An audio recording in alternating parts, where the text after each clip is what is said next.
Kuyugon na punta mo kung asa ko gapa car wash. Let's go! Since grabe makay kainit, so let's use our Ray-Ban from Uncle Dong Rams. And gipa-customize day ko niya siya sa EO guys. So, with grado na ni siya. Since with grade ang akong mata. Ganahan ko diri magpa-car wash kay barato ra kaayo. So as a vegetarian, pasok kay siya sa budget. But at the same time, kailangan taas yung kag panahon and patience. Since barato ra siya, daghan pug kaayo gapa-car wash diri. So time check, it's currently 2:40 PM. So tanaw na to if what time ta makasulod. Timing kaayo, grabe ka swerte kay after na ko video ganina, gitawag dahil ko ni sir kay nanad ako noy vacant.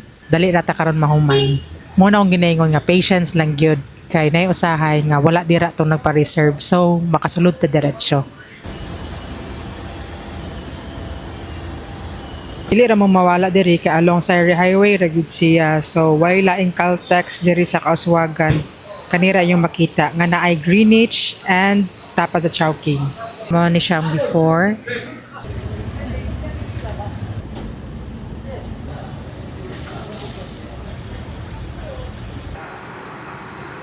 Mao na itong total bill, 280 pesos. Included na ang engine, silicone, SUV body wash, and underwash. So grabe ka sulit. After 3 hours, we are finally done. And as you can see, 6 PM na guys. So gabi na kaayo, dili na ninyo ma-appreciate ang result. So tomorrow na lang ako mag-video. See you!